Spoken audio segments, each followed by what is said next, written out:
Well, I'll try it. Of course, it began at a time when I wasn't anywhere near.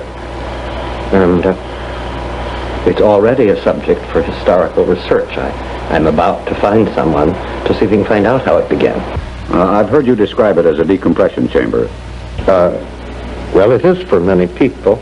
There are no telephones ringing, and you don't have to go to committee meetings, and you don't have to meet classes. And it's especially for the few people who are here for life. The first years are quite remarkable, because most people depend on being interrupted in order to live. But the work is so hard, and failure is, of course, I guess, an inevitable condition of success. So they're used to having to go to attend to other people's business. When they get here, there's nothing of that, and they can't run away. It's to help men who are creative and deep and active and struggling scholars and scientists to get the job done that it is their destiny to do. This is a big order, and we take a corner of it. We do the best we can. We suffer from limits of money, of wisdom, of space, and we know that if we get big, we will spoil everything, because the kind of intimacy, the kind of understanding, the kind of comradeship that is possible in a place of this size is hard to maintain in a place 10 times as big. But we are here as an institution. I don't mean in our individual capacities, but as an institution, we are here to take away from men the cares, the pleasures that are their normal excuse for not following the rugged road of their own life and need and destiny. Well, would you tell me something about the permanent members of the staff, the faculty? Some are pure mathematicians. This was the first and I guess the most illustrious field in which the Institute entered. And there's Hassler Whitney, who is a man who spent most of his life at Harvard, an extraordinarily imaginative and creative man whose field, it won't mean much, his field is essentially topology. What exactly is that? Well, it is a study of those relationships which do not have to do with measure and size, but with shape and arrangement. Let me digress.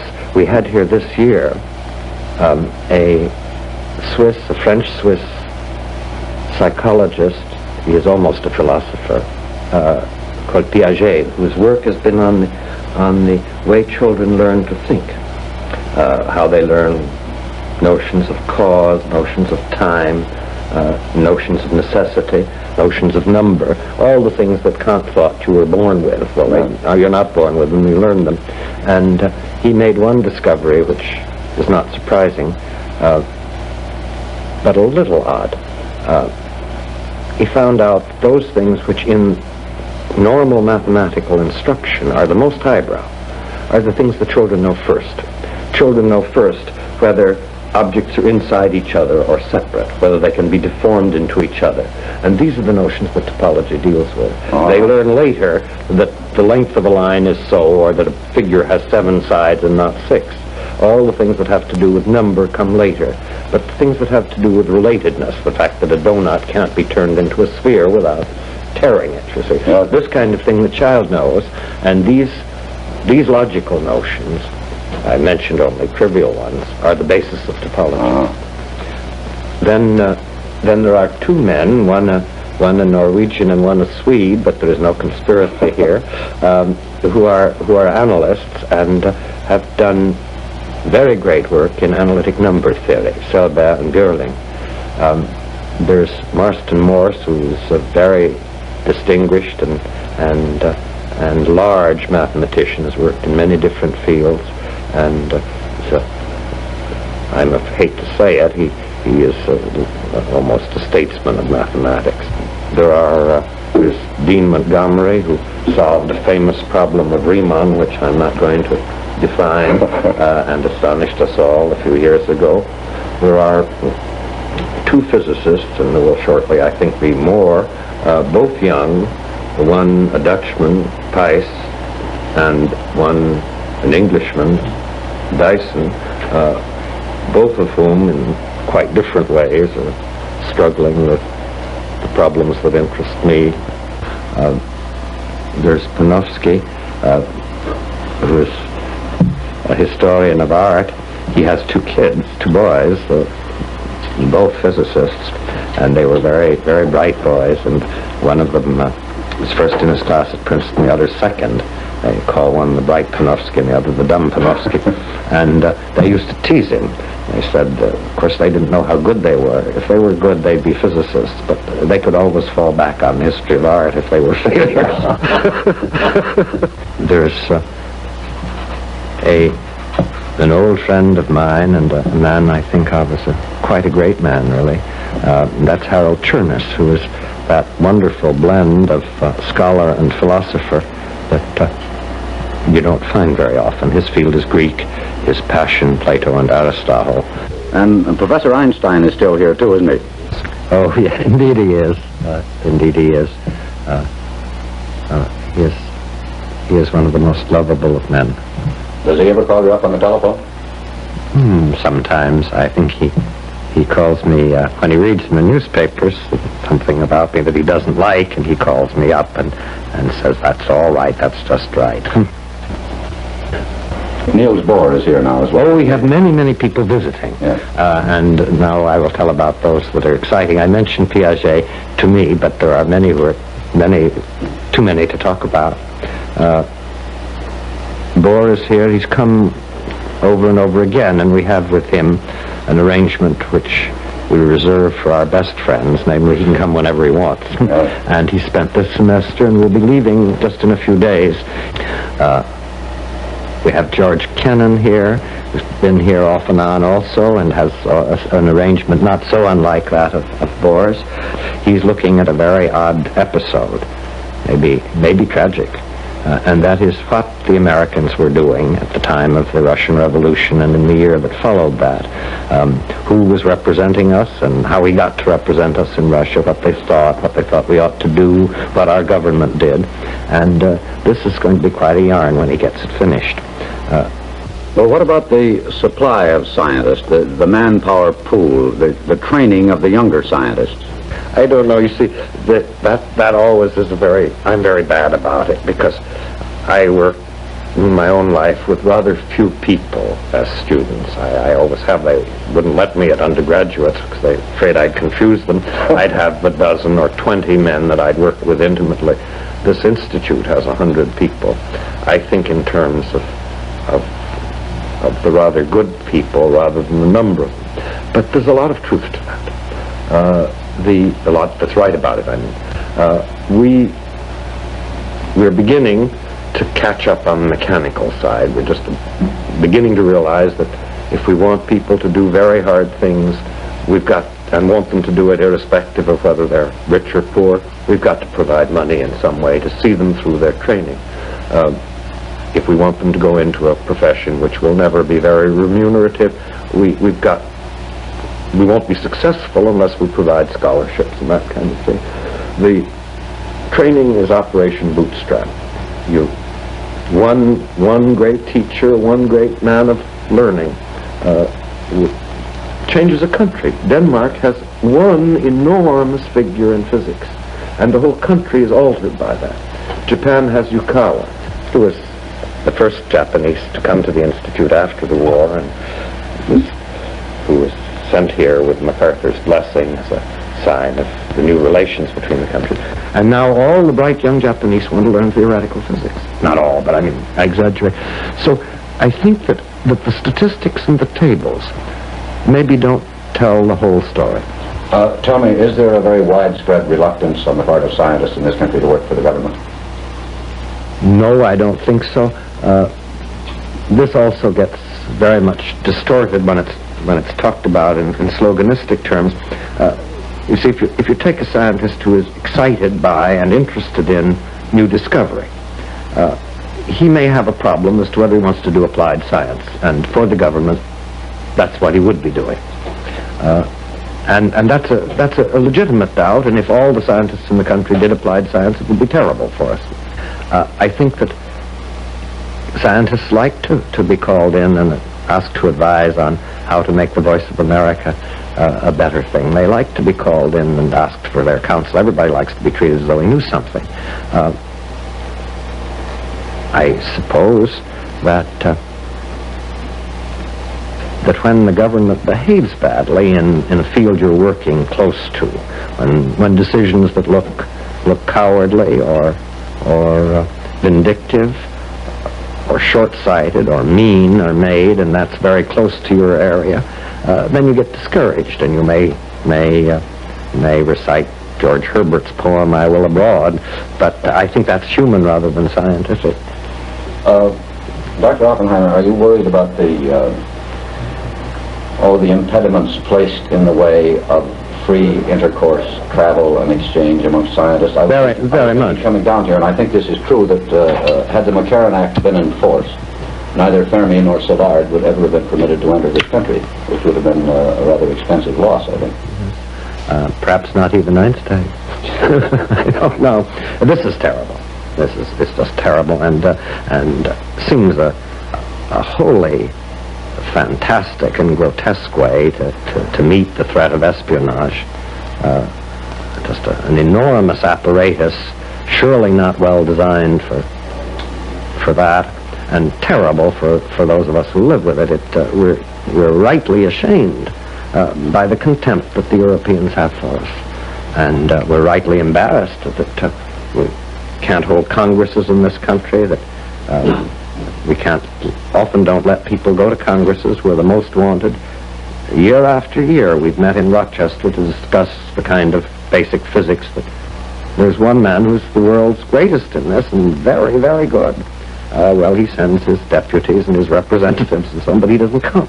And that's not one situation. It's over and over again. This is a scandal. Well, sir, apart from running the Institute, what do you do here? Well, I do two kinds of things. One is to write about what I think I know, hoping that it'll be understandable in general. And one is to try to understand physics and to talk and work with the physicists and sometimes try to have an idea that may be helpful. And the part of physics that I try not to become too ignorant of any part, but the part that I really get excited about is just what is called particle physics or atomic physics in its modern sense. Why are things the way they are?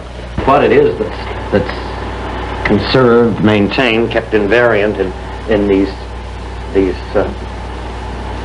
fundamental particles, and I've got a scheme here, and the point is that from this you can then get some notion of whether it really fits with the particles that are found. Here, charge is over this way. This is negative particles, neutral, doubly charged, positive and positive, and this is the neutron and the proton, and up this way is mass. And we don't have this mass scale very well, but just as a schematic thing. And each of these lines then represents a particle that ought to live a long time according to this scheme. And this is the most famous. This was found. It's a well-defined energy, and it's been observed very many times. It gives a kind of V in the cloud chamber. The point of the V goes up to the nuclear explosion that created it. Tell me this, Dr. Oppenheimer. Do you ever become frightened at what you're finding out here in this area that can't be measured in either time or space? You see, that's a real point. I only get frightened when, and it happens very rarely, I think I have an idea. That is, what people find isn't frightening, but the understanding of it sometimes has this quality. I remember a man who was my teacher in Göttingen, who's in Chicago now, James Franck. He said, the only way I can tell whether my thoughts really have some weight is the sense of terror when I think of something new. Well, so the kind of order that will come out of this, that is frightening. But the fact that this, you see, is like walking through the woods and seeing that there are different kinds of flowers, and it's all very amusing. And so it's when you try to see why there is necessity, why it's this way and no other way. Yeah. Because all you can do here is guess in the night and correct in the daytime. And you have to try to find the mistakes. Is it true that humans have already discovered a method of destroying humanity? Well, I suppose that really has always been true. You could always beat everybody to death. You mean to do it by inadvertence? Yes. Not quite. Not quite. You can certainly destroy enough of humanity so that only the greatest act of faith can persuade you that what's left will be human.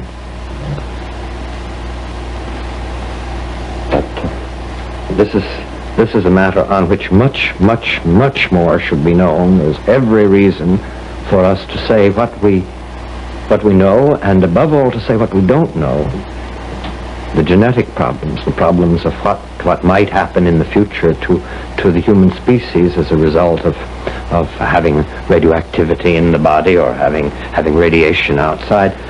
The geneticists don't know enough to be sure of that. We do know what happens if you're near an explosion, a bomb explosion. We know it from experience and from common sense. The things we know ought to be in the public domain, so people are fearful only in the measure in which fear is justified and rational. The things that aren't known should be talked about, because one of the ways to get things found out is to have it clear that we don't know the answers, and also one of the ways to give people the kind of responsibility and humanity which we would like to think we have is that they recognize when they don't know something and take their very ignorance into account in their planning. This is too long an answer to your question, but I feel very... It certainly is not, and it brings me to another one that I wanted to ask very much, and that is that in this era that is more threatened and dominated than any previous one by scientists, their decisions, their discoveries, what about the poor, uninformed civilian? It isn't the layman that's ignorant. It's everybody that's ignorant. The scientist may know a little patch of something, and if he's a humane and intelligent and curious guy, he'll know a few spots from other people's work. He may even be able to read a book. But his condition is the condition of everyone, which is that almost everything that's known to man, he doesn't know anything about at all, or knows it only in a very sketchy way. And that's because it's gotten a bit complicated. The problem of a coherent civilization is the problem of living with ignorance and not being frustrated by it. So that you find occasionally a man knows two things, and that intersection may be a great event in the history of ideas. Occasionally a man may think that something is relevant or exciting which no one before thought concerned him professionally. That may change the history of the world. And these are the connections, these virtual connections, these casual and occasional connections, which make the only kind of coherence we have. That and affection, that and respect, that and I suppose a kind of humanity.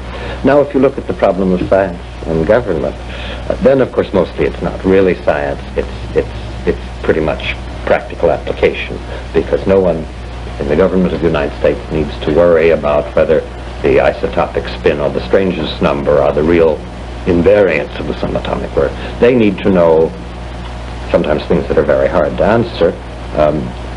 Can a ballistic rocket enter the Earth's atmosphere if it's come a few thousand miles and have a skin that isn't burned up and so on? They need to know, is there any limit to the size of explosions you can make? They need to know all kinds of technical things. And these are not, in the narrow sense, the frontier of science, but they're technical and complicated. Some will understand one another in one area, some in another, and you get a kind of lacework of coherence. And that requires, I used the word affection before. For the government, it might be better to say trust, though I think even for the government, affection wouldn't be a hopeless word. Take in the government itself, which consists of laymen. Take the the President or his Secretary of State or his Secretary of Defense.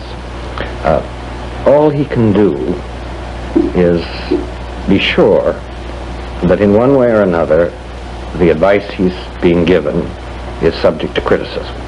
That if he gets a statement of how it is, this will cost so many dollars and take so many years, this is impossible, that anyone who has a different view and the professional qualifications that make it interesting can get to it.